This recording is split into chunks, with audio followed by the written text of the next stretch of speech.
Executives are paid well, but here's the uncomfortable truth. Many of them, maybe you, could be leaving millions of dollars on the table across their career. Now, not because they're not smart or you're not smart, but because they don't know how to play the compensation game at the highest level. You know, it's not just about salary. We got equity, severance, bonus structures, benefits, risk tolerance. So today, I'm going to be breaking down what I believe are the 5 biggest hidden mistakes I see executives making that quietly cost them 7 figures or more over the span of their career. And if you stick with me, I'm also going to share what the executives, right, who do secure these dollars are doing differently and how you can apply it right now. Here's the first mistake. Treating equity like it's like a nice to have instead of the main prize. At the VP level, C-suite level, your base salary might be $250, $300, $400, maybe $700, right? Big numbers. But equity is where wealth is created. Let me give you a real world example. Right? Recently, I worked with an executive who had 2 competing offers. One was like a $325K base with a small equity kicker. The other was $275 base, but it really came with like a meaningful equity stake in like a fast scaling tech company. She chose the higher base. As you can imagine, 5 years later, the second company IPO'd. Executives who took that equity heavy package, man, they walked away with almost $10 million. She made an extra $250K in salary and missed out on that generational wealth piece. The lesson, don't just ask, what's my salary? What's my base? Ask, hey, what's my equity? How does it vest? What could it realistically be worth in the future?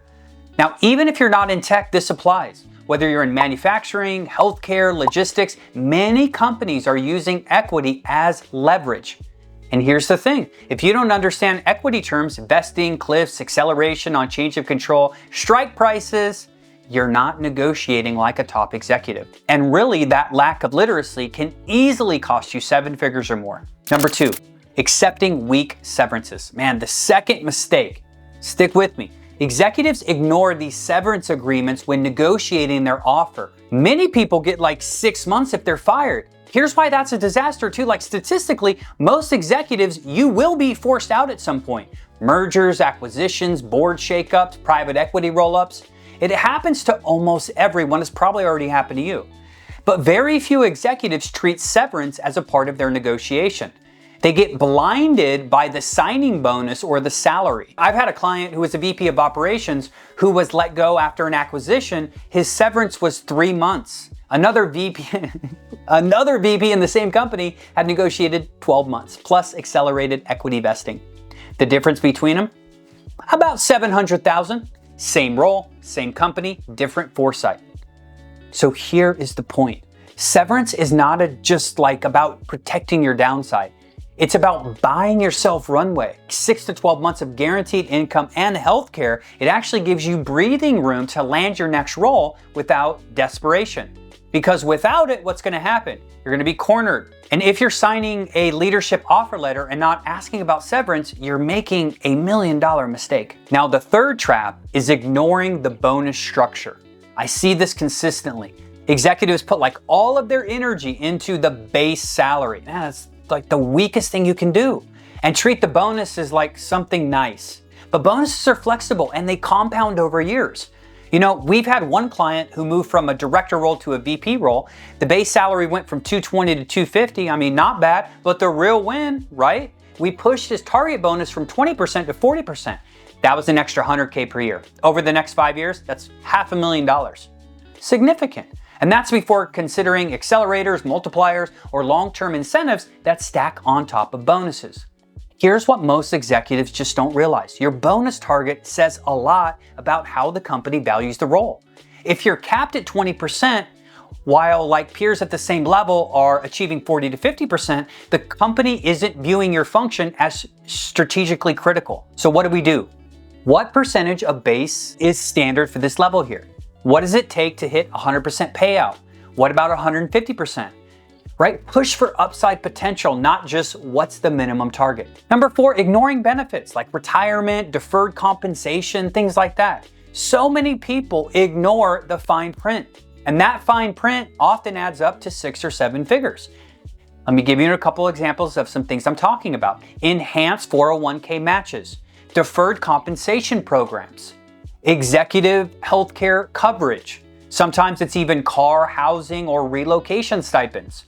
Education and training allowances. These don't just add comfort, they add real dollars. For instance, let's go to that deferred comp plan, right? That allows you to delay income, avoid immediate taxes, and often get a company match on top of that. That's like free money most execs don't even touch. Recently I saw one exec pass on a role because the base was 20% lower than his current job. Funny enough, the company offered a deferred comp match worth $50K a year. Over 10 years, that's $500,000. But because he didn't read the benefits as part of total compensation, he lost. The best executives I work with don't ask, hey, what's my salary? They ask, what's my total compensation package over the next 5 years? That's the real measure. And number 5, people play it too safe. Here's the $1 million mistake: staying comfortable. I've coached so many executives who have stayed in the VP chair for 10 years. Good salary, nice office, predictable life. But while they stayed flat, their peers took risks. Branch out into new industries, turnaround assignments, international relocations. Those peers are now CEOs with wealth much higher. One CEO client of mine turned down like a lateral move to a different business unit because it felt risky.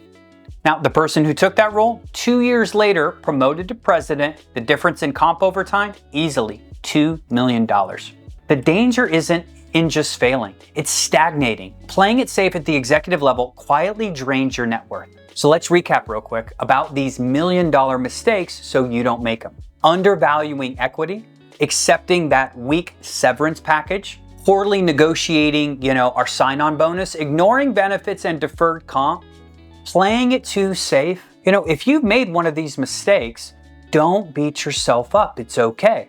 Most executives have. But here's the good news. If you fix even one of these going forward, you can recover that lost ground. Because executives who treat comp strategically, they're not just going to earn more, they're going to have more freedom, more security, and most important, more leverage.